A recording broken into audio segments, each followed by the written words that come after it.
So, welcome to the Story of Life episode. I don't know. I stopped counting. You guys can count. So, this one will be interesting. Normally I record these outside at night in the dark, and it is not night. It is 10 o'clock in the morning. So the sun is shining pretty bright. You're gonna hear some birds, and you probably hear a car or two drive by. I don't know how much this mic picks up outside of my own voice, but it works for me because I don't have to talk real loud for the mic to pick it up. So that helps me because I talk so much on camera. So the title of this video, I believe, is Lessons from Life Number 1.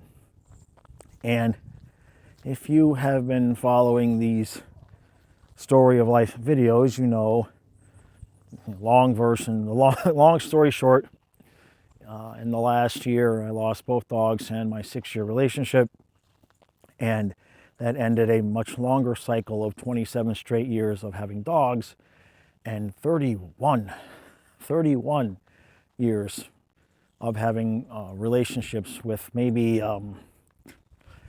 3 months in between. With maybe about 3 months in between relationship number 1 and number 2. So basically 31 straight years. And I've known for a while that when the dogs passed, I was going to get another life. There was going to be an entirely new life that was presented to me. And yeah, it didn't waste any time. It did not waste, the universe did not waste any time rearranging my life as soon as my last dog died. It just, never underestimate the power of the universe to self-correct whatever direction that you are on. If it is not where you are meant to go, it will serve you with a violent course correction. So that's where I've been since the last day of July. And so that's three and a half months, whatever it's been. And I'm blessed to have been able to, I work for myself, right? So I didn't have to go to work and interact with anybody. I can kind of set my own schedule, which is just absolutely wonky at this point with my sleep hours. And so I've been lucky that I've had a lot of time to be able to just kind of process, okay, what in the hell just happened? Because I kind of got into a car at age 22 down in Miami and found myself dropped off at age 53 here in the middle of nowhere on Eastern Shore, Maryland. And they said, okay, here you go. Here you go. And I just kind of looked around and said, how did this happen? And so there's just some lessons that I've learned recently, lessons I've learned over the course of the grand 31 years, and over the long stretch of time. And I just wanted to kind of touch on some of those, some just so I can get the words out, some so that, all of these videos are always meant, if somebody can hear anything or take anything from these videos that helps them, or even if they listen and they get triggered and it causes them to,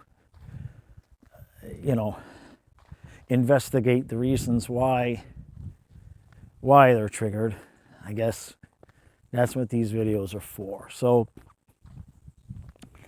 in no particular order, there's no one reason or one lesson I could say is more important than the other. So they're just kind of a jumbled mess in my head. So I would think that the first one, though, genuinely is let people go. Let people go. Now, what's interesting is I have experienced letting people go, and I have experienced desperately trying to hold on to people. And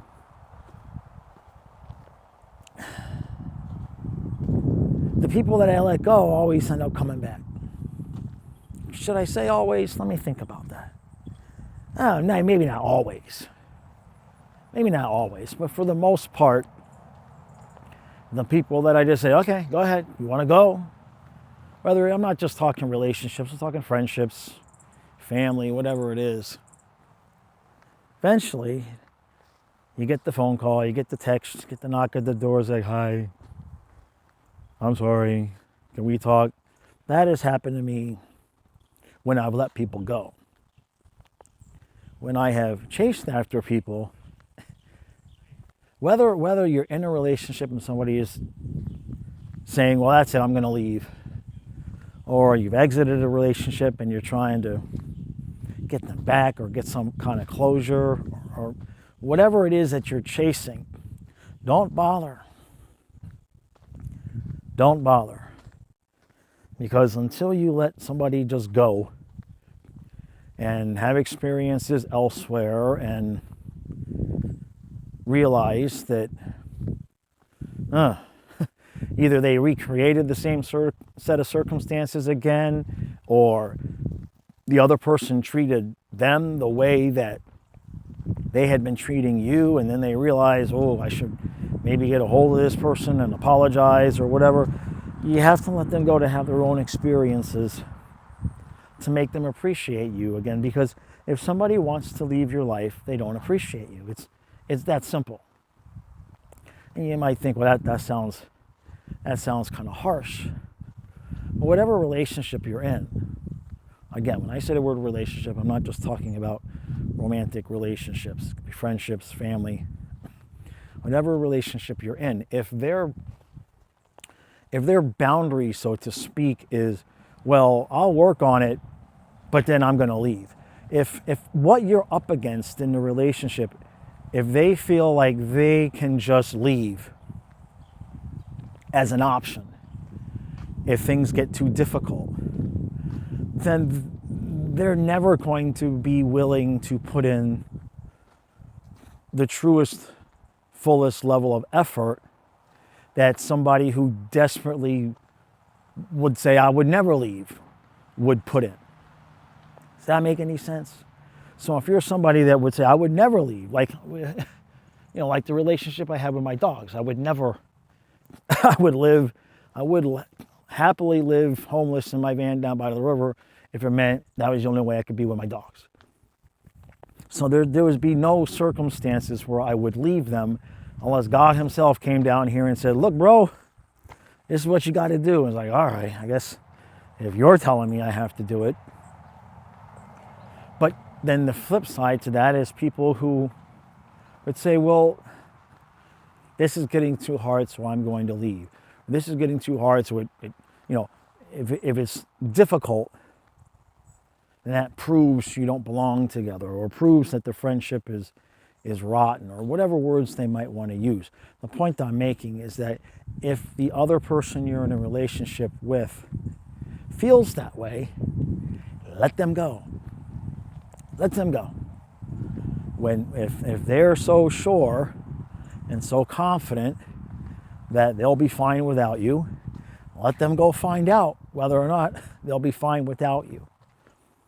Because generally speaking, again, any kind of relationship, generally speaking, what people are going to do when they get out of a relationship is the first thing they're going to do is they're going to start doing the things that the other person in the relationship would have not wanted them to do, whatever that is, right?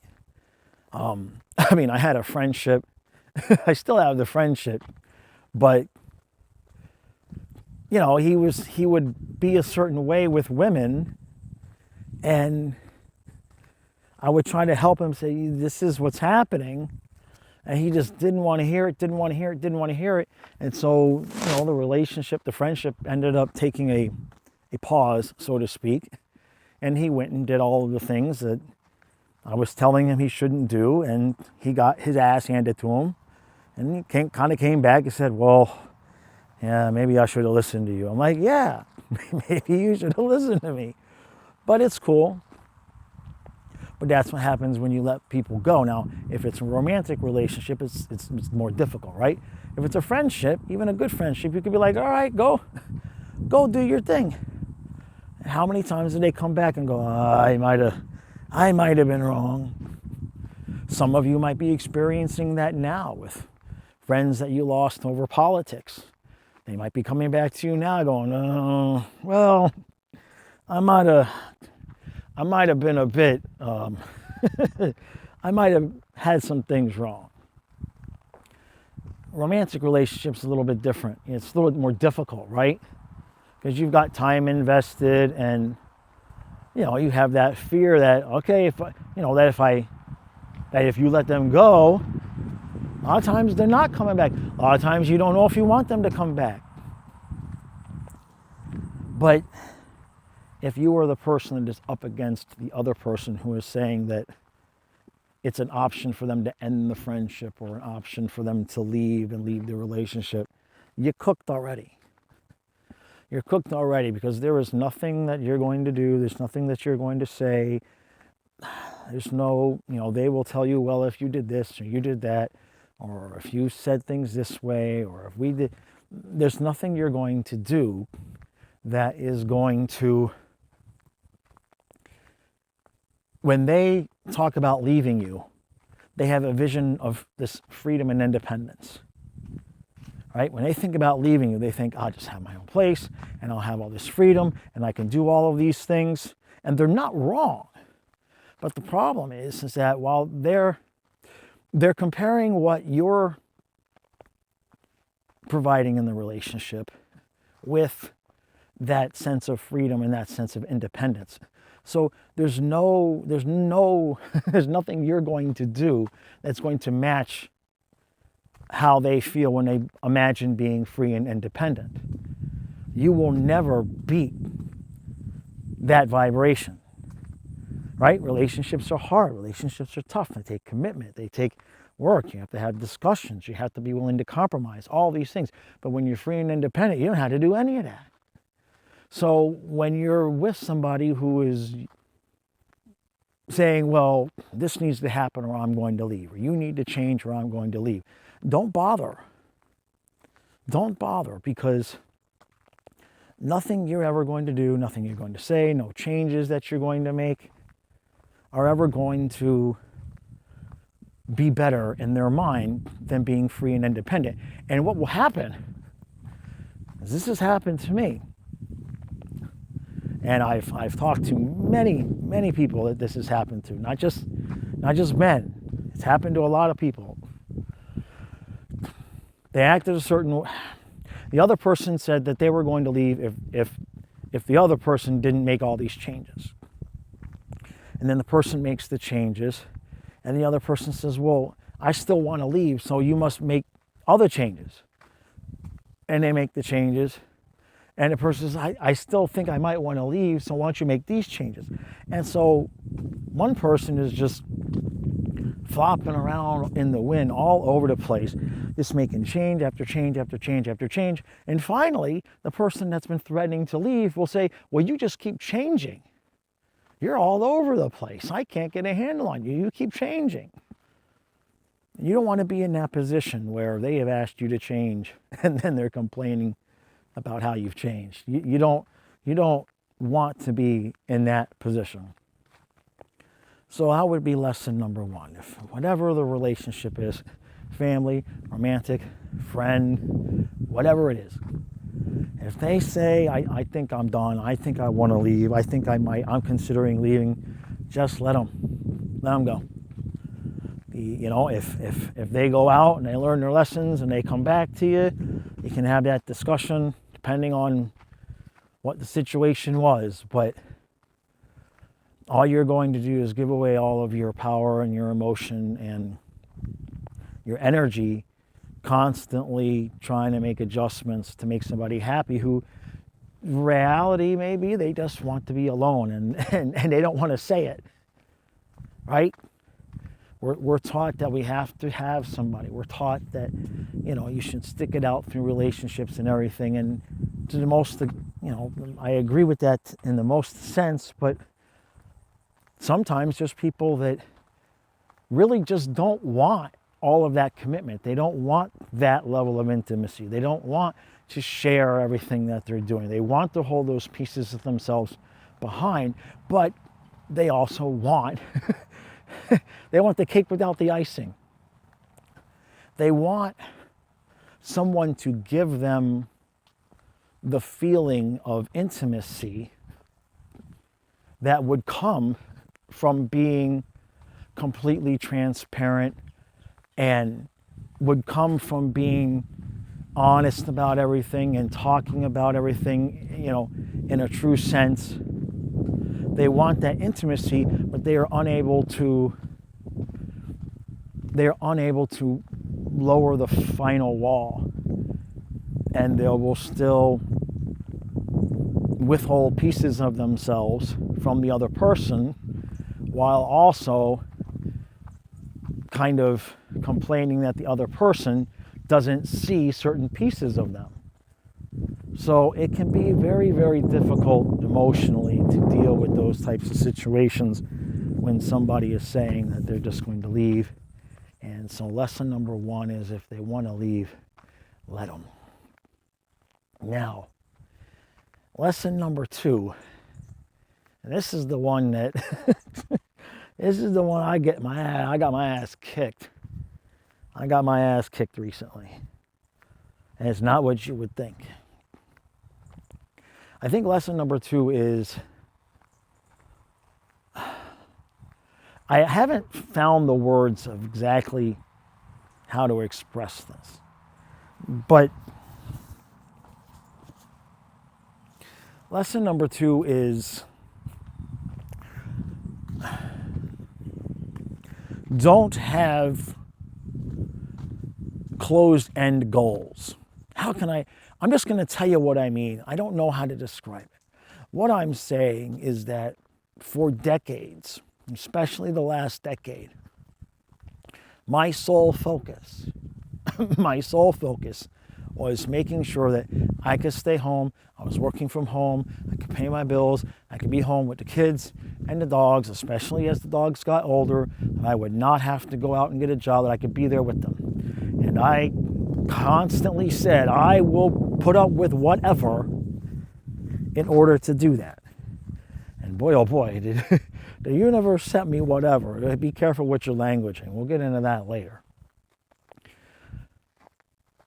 But once I accomplished it, once the dogs passed and I had accomplished that goal, I was just kind of like standing there. It's like the scene in Finding Nemo. I think I might have told this story before, but it's true. The scene in Finding Nemo, where at the end, where they all get out of the tank and they're in the bay floating in the bags, and they're kind of like, now what? That's where I've been. So I had this singular focus. I had a singular goal.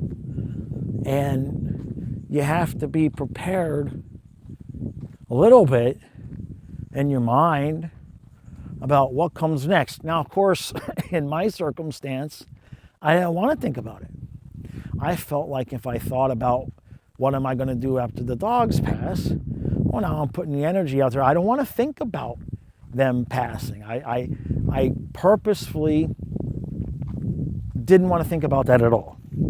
I wanted nothing to do with thinking about what am I going to do when he goes, when the last dog, when Fluffy goes, and how's it going? I just would not allow myself to think about that.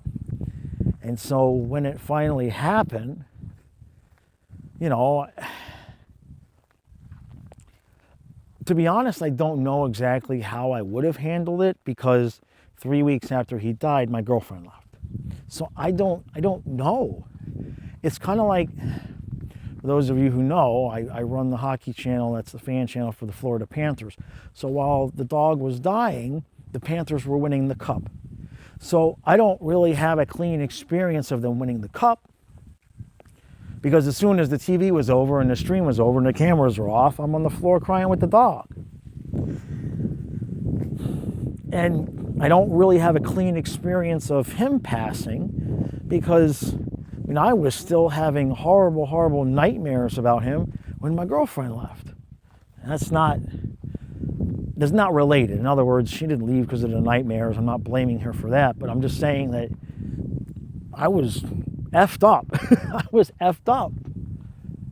And so I don't have a clean experience of,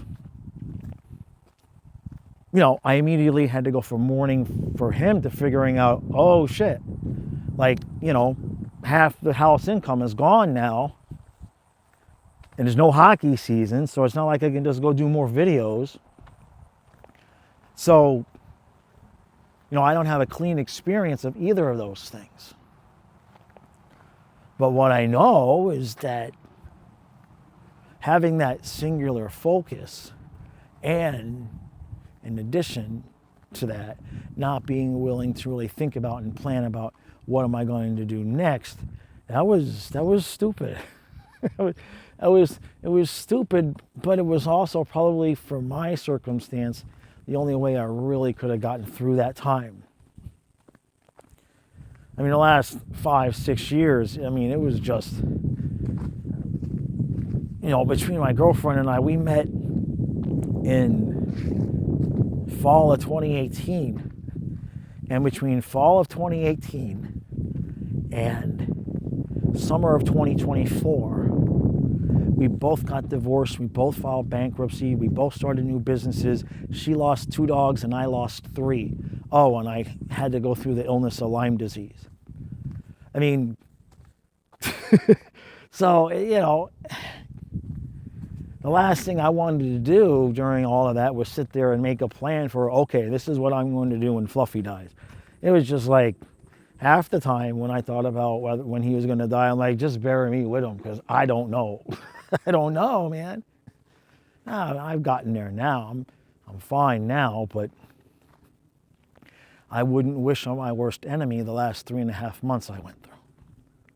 So I guess the lesson, don't have just one sole focus. If you're going to have just a sole focus, make sure that you have some kind of plan for what comes next, because if you have a singular sole goal, when you achieve it, if you don't have a plan for what comes next or an idea what comes next, you are just going to be like floating in the middle of the ocean in a bag, wondering now what. So that would be lesson number 2. Now, the next one, I got to get a sip of water here. This next one is going to be a little bit difficult, because I don't have any real good answers for you. This is a hard lesson, and I am still learning. I've learned it my whole life. The only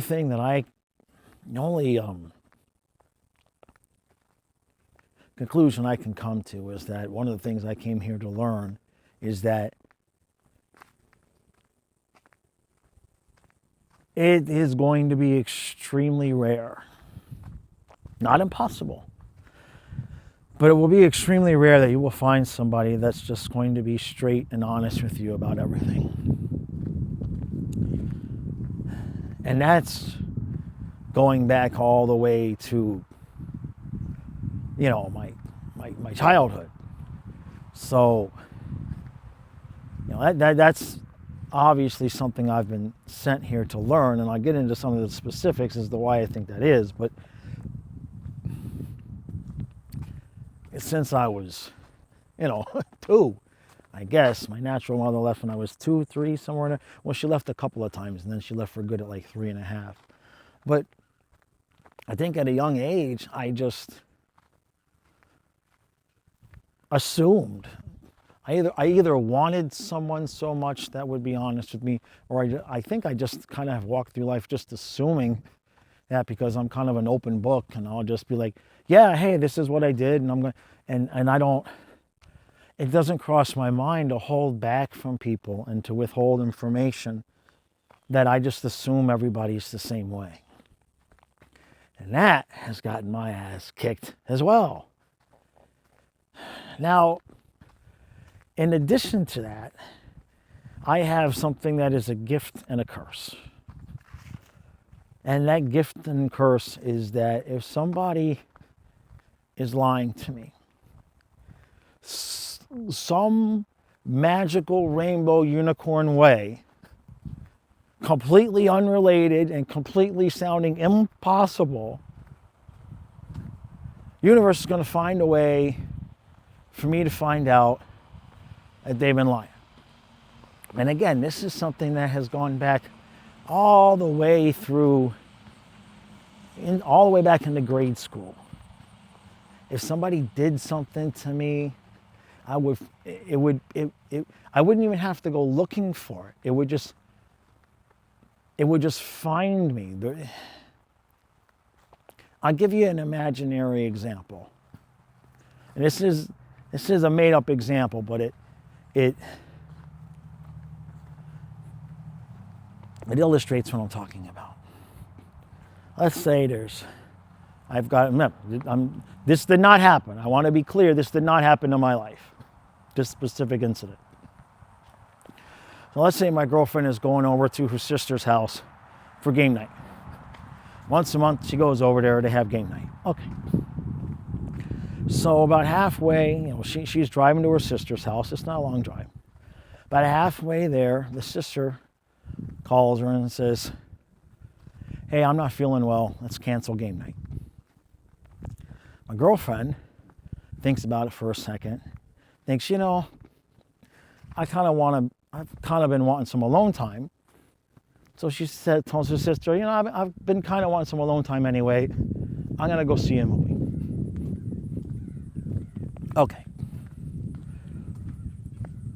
Girlfriend gets to the movie, texts me, "I'm here." I text back, "Okay, have fun." Girlfriend gets home.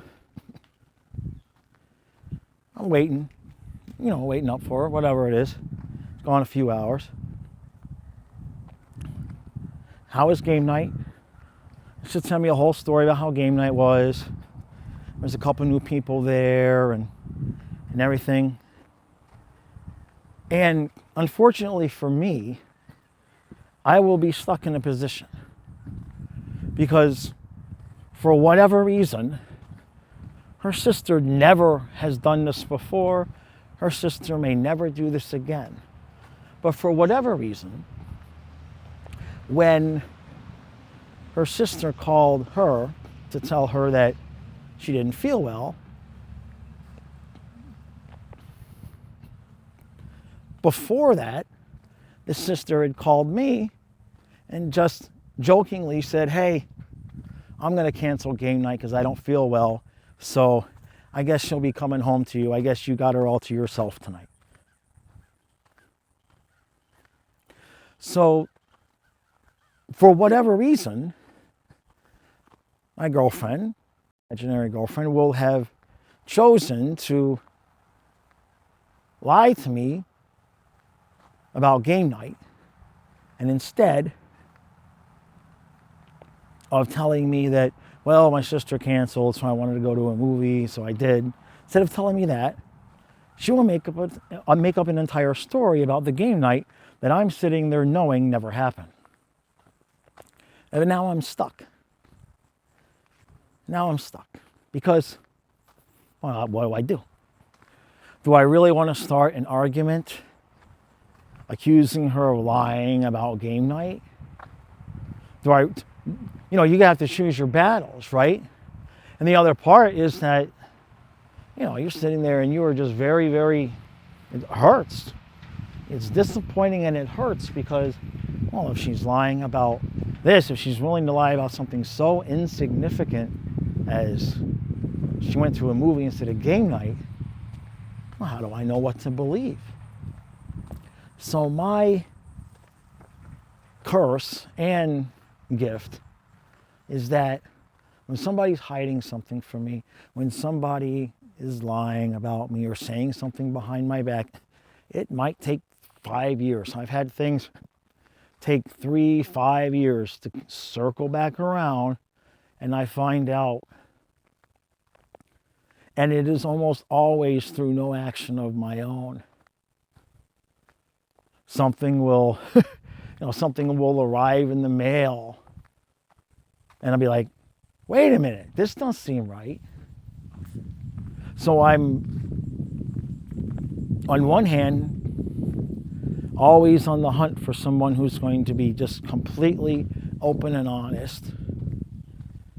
While on the other hand, the people I seem to attract only want their independence and their freedom. And at the same time, I have this thing where if people are being dishonest with me, somehow, some way, the universe is going to rat them out. And so what it's taught me, kind of circling back to lesson number 1, about letting people go, sometimes you just got to let them lie. Sometimes you have to just let them tell their stories, let them tell the lies, sit there and know that they're lying to you and say nothing, and then see how it plays out. Sometimes that's the only thing that you can do. And while it is extraordinarily difficult to do that, it's I gotta say something. I mean, it is brutal sitting there listening to somebody tell you a story that you know is not true. And I'm not talking about only things that people would, I'm not talking about like lying about affairs and whatnot. I mean, I'm talking about lying about, I didn't go to game night. I went to the movies by myself. But the problem then becomes, well, if you're lying to me about going to game night, how am I supposed to believe you when you tell me actually you went to the movies? You see what I mean? It gets to a point where it's not possible for you to know what's true and what's not. Because when somebody has the capability to just tell you whole stories that never happened, that's tough. But the lesson is it is a fine line. The only thing that you can do is be as open and honest as you possibly can. Expect them to be the same way, while also protecting yourself somewhat when it turns out they're not. And it doesn't matter if you just decide to withhold pieces of you. It's not a solution. It's not to say, well, they're lying and hiding stuff, so I'm going to lie and hide stuff. That's useless. I did that in my first marriage, and that just you get through, you get by, but it don't make it any better. So again, circling, it's kind of in combination with the let them go. It's like just let them lie. Let them lie. I don't, don't try to figure out, and this might be another part to it, but don't try to figure out why they're lying. Now, there's two types of people. There's the type of person that's going to say, yeah, you caught me. I'm sorry. I should have told you the truth. Here's what happened. And then there's the other people that are going to get mad at you for catching them in the lie. And so that puts you in a position, like I was telling with the other story, if they're the type of person that's going to get angry at you for finding out that they lied, then what you have to do is pick and choose which lies you're going to bring up that you know about. And that gets old. That gets old because it's kind of a catch-22. Because the more that they're dishonest with you and think they're getting away with it, the more that they will be dishonest with you. And with my situation, the more I'm going to know that they're being dishonest because I just find out. So let people go. Let them lie. Let them have their way of doing things. You can usually tell,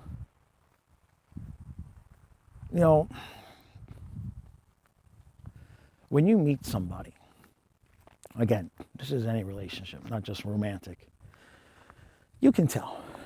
If you are somewhat emotionally healthy yourself, you can tell if somebody is hiding parts of them. You can tell if there's parts that they don't really want messed around with. We all have friends that are just, I have hockey friends, right? We're great hockey friends, but we don't talk about, what I had for dinner. You know what I mean? But what I would say that the flip side to that, and this is something that I've done, and this is actually lesson number 4. I got there by accident, but this is actually the next lesson. You absolutely should, when you tell people, when you meet people, you absolutely should know yourself and tell them, hey, like in my case, okay? When I meet people, I say, hey, I'm going to know things I shouldn't, okay? I'm intuitive. Things have a way of finding me. Information has a way of finding me. The universe will work through people, other people, and they will accidentally spill the beans on something that you think you're hiding from me, and now I'm stuck and they're stuck because you lied to me and you told them the truth, and then they told me the truth, and now I'm not allowed to tell you that I know the truth, but you keep telling me lies built upon that, and it's a mess. So I tell people up front, if you are going to lie to me, if you're going to hide things from me, I'm going to know. I'm going to find out. Don't do it. I tell them other things, I'm not the most empathetic person in the world. And I admit that. Now, why is that? I guess it's because I'm a fixer. So if somebody comes to me with a problem and I give a suggestion and I don't want your help, and then they go and do the opposite of what I told them to do, and they crash and burn, I'm not the most empathetic person in the world. And that's just the truth of it.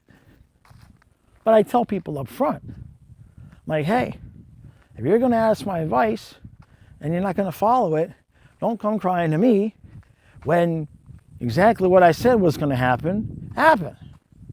Okay? If you have, this problem between you and a family member, and you ask me what I think, and I tell you what I think, and you do the opposite, and exactly what I said was going to happen, I'm not going to have very much empathy. You could call that a character flaw. You can call it whatever you want.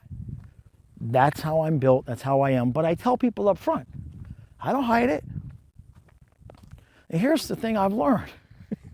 When you meet people and you tell them about the shadow side of yourself, and you tell them the truth about yourself, they don't believe you. They think you're exaggerating. If you tell them all the good stuff, they think you're bragging. They think you're being a little arrogant, a little cocky. But when you balance it out by saying, but here's the catch, here's how I am, okay, I'm 50, now I'm 53, it's how I am, and there's parts that I'm working on, and there's parts that I'm comfortable with. Here it is. They don't believe you. So what I have found is that if you meet somebody and you tell them about whether it be your traumas or your shadow side, they will test it purposefully. And at some point down the road, they may say, you really are that way. And I'm like, yeah, I told you from day one. I said it from day one. Now, I've tried to put myself in their position mentally and think, well, why is that? Why is that? And then I've realized that, oh, I'm really the only one I know in relationship that has really been upfront about my true shadow side up front. Everybody else's shadow side I discovered as the relationships went on and as the friendships gone on. I'm the dumbass. I'm the dumbass that up front says, hey, if you lie to me, the mailman's going to knock on my door with a letter that proves you were lying. Not my fault. Not my fault. I can't do nothing about that. Okay? Now, maybe in theory and technically I could do something about it, because I suppose I could start putting out the energy of, I don't want to know the truth. That don't feel good either. That don't feel good either. But the point is that what I realize is I'm the only dumbass telling people my faults when I meet them, and they don't believe it. And then what ends up happening over the course of the relationship is, well, when they meet me, you tell them the good stuff, I tell them the bad stuff. And they either don't believe the bad stuff, they think they can fix the bad stuff. They think I'm exaggerating the positive aspects, so they think I'm also exaggerating the negative aspects. I'm too honest. Like, I'm just upfront. This, and this. Now, I'm not perfect. And what I mean by that is there's things that have come up in my relationships later on in relationships that I didn't realize about myself in the beginning. I think that's true for everybody. But there's nothing, when I start a friendship or a relationship, there's nothing that I'm purposefully withholding. Because I don't want anybody doing that with me. So, I guess the lesson there is that make sure that when you're beginning a friendship, beginning a relationship, that they are in a relationship with who you are and not who they want you to be. And that can go both ways. I've done it myself in some regards. Right? You know, some of that, especially for us men, if a woman presents some of the, what YouTube would call red flags at the beginning of a relationship, maybe we think, I can handle that. I can handle that. I'm not worried about that. I can handle that. That starts to add up. But throughout it all, throughout all of those lessons, I wish I could sit here and tell you that what I've learned is that being honest gets you honesty in return, or being honest solves the problem.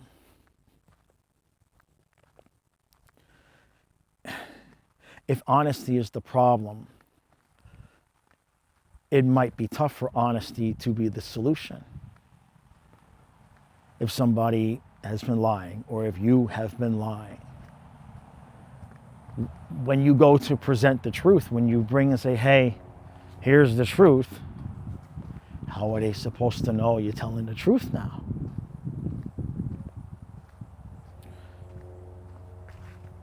So when I look back at all of it,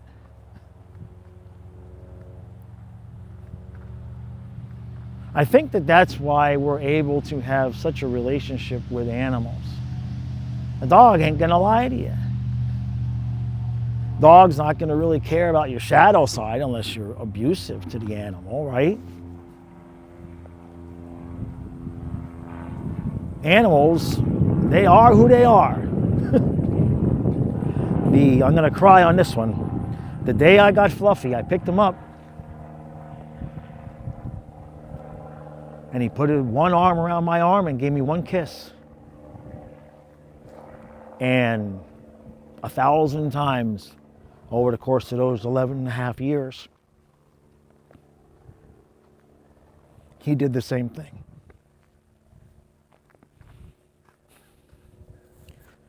So maybe it's because animals just, they are who they are.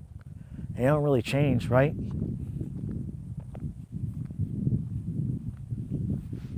They don't change. And an animal's not going to threaten to leave you most of the time. Some do. Some are like, I'm going to jump over this fence, you son of a bitch. You give me that dry kibble one more time. You give me that nasty ass dry kibble one more time, I'm over this fence. It can happen. It can happen.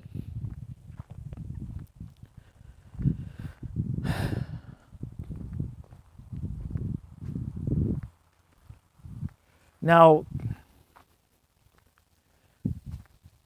I guess the last thing is, what if you're listening to this?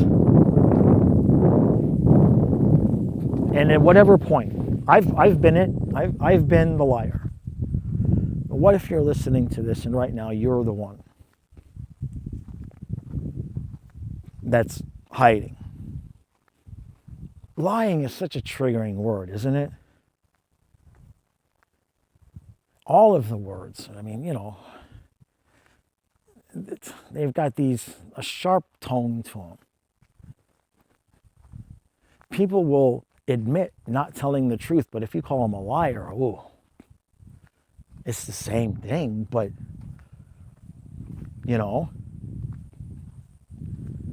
words have vibration, right? But what if you're the one right now who either is hiding something, however insignificant it is?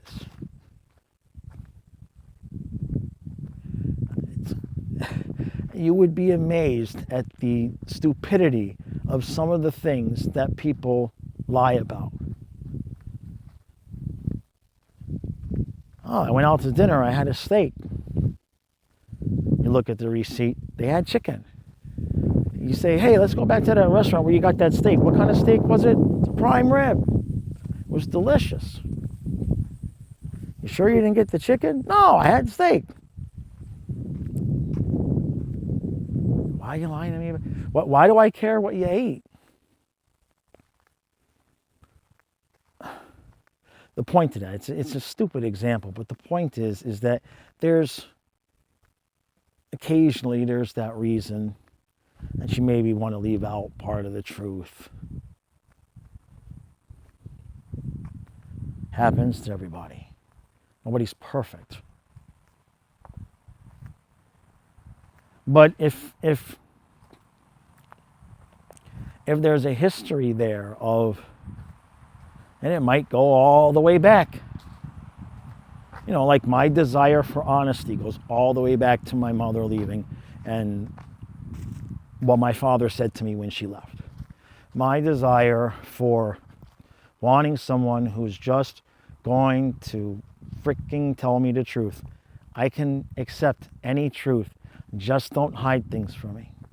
That's all I ask. And I ask it on day one. And I never stop asking. And sometimes I get it. Sometimes I don't. That goes all the way back to being 3 years old, my father picking me up at daycare, and what he said to me about my mother leaving. And I have been looking for somebody that would just tell me the frickin' truth since then. And I'm still looking. But if you're the one that's not telling the truth, I just want to say a couple of things. Don't underestimate the pain that you cause people when you lie to them. The smaller the lie, the more pain it causes. The smaller the lie, the more pain it causes, because everybody has been guilty of lying about the big things. Everybody has been guilty about, I can't say that, holy shit. If you get busted, you get busted. Be an adult about it. But we've all been there. But lying about having a steak when you had chicken, you might want to do some inner work there to think, okay, why do I need to lie to this level? Why do I feel like people are not worthy of even this amount of honesty? Because what happens to the other people is that when When you lie about the big things, you lie about the big things. But when you lie about the smallest, most insignificant things, then they're just not going to believe anything you say. Because how could they? If you can roll off a story, if you can roll a story out with full-on details about something that never happened, that isn't true, how are they supposed to know which stories you told them are? So then they're going to have to reevaluate everything that you told them in the relationship. That's painful. And I don't think people want to do that. I don't think people mean to cause that pain.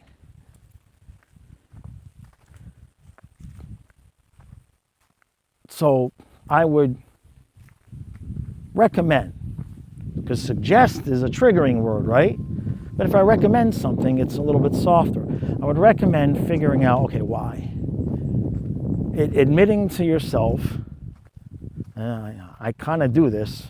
I've kind of done this for however long, and that should be easy to trace back. Well, when did it start? When did it start? And the reason why I say that is because eventually we all meet the other person, right? Eventually we're all meeting each other. I'm going to meet you, you're going to meet me, or you're going to meet someone that I was with, or I'm going to meet someone that you were with, or they were with. Eventually we're all going to meet each other. And I would rather meet somebody who hasn't been damaged from being lied to. I would rather meet someone who's an open book and saying, hey, you know what? I trust you. Let's just be real. But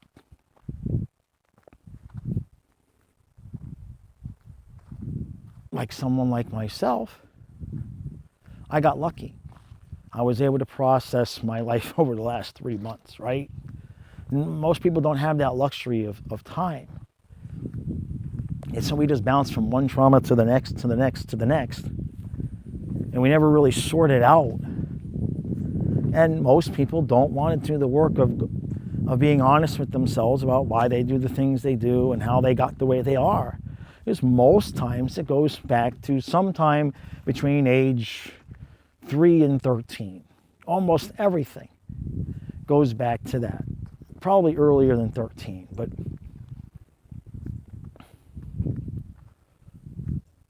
and admitting it is, all you have to do is admit it. I must have truth from a partner because of how things went down between my parents when I was 3 years old. That's not going to change. That's not going to change. The only thing I can do when I meet somebody is say, I have to have truth. And my firm belief is the reason why I always find out if somebody's being dishonest with me is because I'm protected by God and the universe because of that thing that happened to me when I was 3 years old. That's my belief.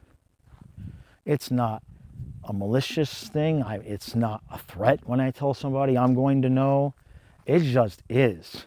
Believe me, there's been plenty of things that I never thought was a lie, that I never considered a lie, or that I thought might have been a lie that I let go of, that years later something would just land in my lap.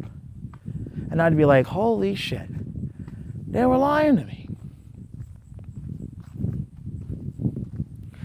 But I won't be the person, whoever meets me next, I am not going to present them with anything different.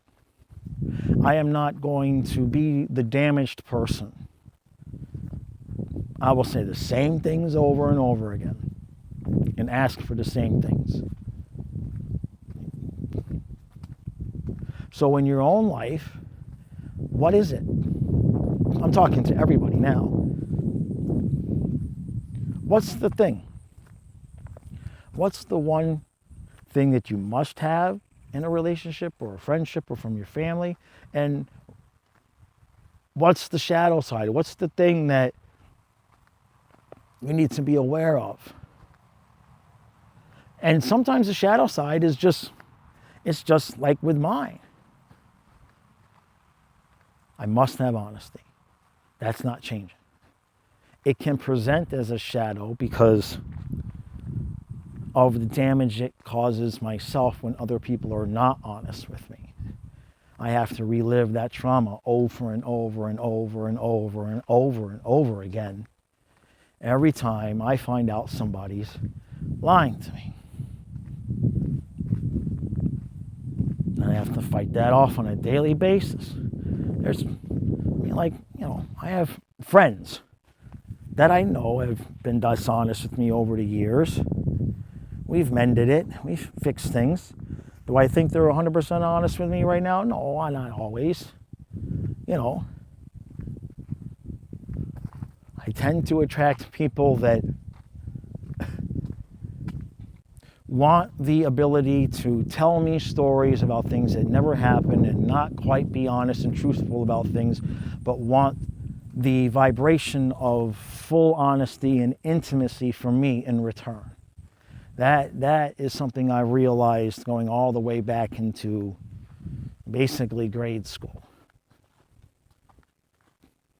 They don't understand why I expect from them what I provide. I attract people that just want to be able to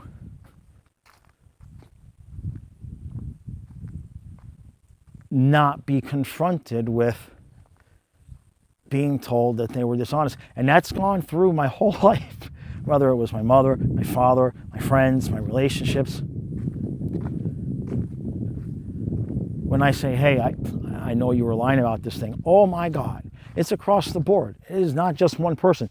Everybody gets so angry with me. I mean, viciously, sometimes violently, not physically, but words. The anger that has been projected towards me over my life for finding out that someone was lying to me is incredible. And yet, I'm not going to change. I'm not going to adapt from that. I don't think that's my lesson. My lesson is to not be hurt from it. That's the lesson. That's to wrap it up. I think that's the lesson for the 31 years and everything else, is to just be who I am, give what I give, and if it's not returned, don't be hurt. People are going to be people. They're going to be themselves. They're going to tell you who they are. They're going to show you who they are. Don't beat yourself up trying to change them, trying to get them to see. How come you can't see? How come you can't see? Just tell me the truth. They're somebody like that is only going to finally, whatever they're holding on to. My brother from another mother finally got there recently. But whatever it is that they're holding on to that causes them to feel, I can't share this, I can't share that, I can't tell this, I can't trust. Trust is the biggest problem, really. They don't trust people enough to just be honest. Eventually, whatever they're holding on to will come to the surface, but it has to be on their own. Nobody is going to make them see it. And the more that you try to point it out, you might be able to see what it is. But the more that you try to point it out, the angrier that they will become. Which circles all the way back to number one, which is just let people go. Let them go. Let them lie. And just take what they're willing to give. That's all you can do. For years with my brother, we had issues back and forth for things that he was telling his women about me. And my brother from another mother, we've been best friends since age 5. And what would happen every time he would meet a girl is that he would keep her secret from me for like a month. And by the time we met, he had filled her head with so many lies about me that she hated me. And eventually in life, what it came to be was that he was worried that she was going to like him better or he was worried that his girlfriend would like me better than him. So he would make sure that she hated me before we ever met. Now that took a lot, but I waited. I just waited and allowed and waited and allowed and waited and allowed and watched episode after episode after episode happen to him. The same thing repeating itself, until one day he finally realized, shit, I haven't talked with Eric. I haven't done anything with Eric in years. And apparently the same thing keeps happening, so it must not be his fault. Because that's something that people that are dishonest will do, is they will blame the people around them. Well, I only lied because of this. I lied because you said this, or I lied because... But if you just let them go and let them continue in their own way, eventually at some point they will realize that you were not the reason that they were lying. And so that's what happened with Brother Gene, is eventually he had enough women trauma where he just had to come to Jesus moment and told me what the truth was. And that was it. And I could go on for 2 hours with all of the ways that I found out the things that he was telling his women. You wouldn't believe some of the ways that I found out some of the things that he was telling his women. I'm talking like 4 layers of friends deep. Like, he has the girlfriend, he's telling the girlfriend, and the girlfriend has a friend, and the friend has a brother, and the brother has a sister, and the sister has a cousin, and I saw something on the cousin's Facebook page. And I had to rewind and go backwards from person to person to person to person to realize, son of a bitch, he really did say that about me. That's the kind of stuff I'm talking about. Now, it's not always social media. That's just one example.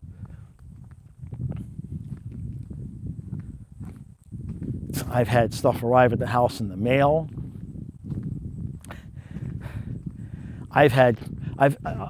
What's happened to me many times is a friend will reach out and tell me something that they know, that they just assume my person told me. It turns out they didn't, or turns out it's not true. I can't count how many times the friend of the person has outed them accidentally, and I'm just left going, well, I can't say anything because I get you in trouble for saying something, and I don't want to start a whole fight, so I just...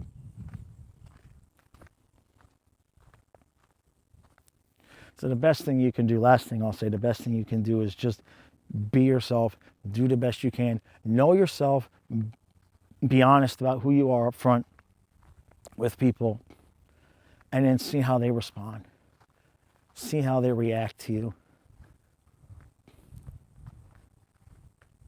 You can tell a lot about someone, not just by how honest they are, but how they are when they're caught.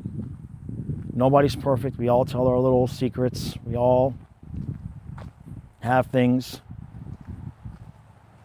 It's how you act when chips are down. It kind of tells you all you need to know about you, right? I can tell a lot about myself, about how I react when the chips are down. I tend to get withdrawn, sullen, quiet. Generally speaking, I'm not someone to come up to somebody and start yelling at them or being angry. I'll be quiet.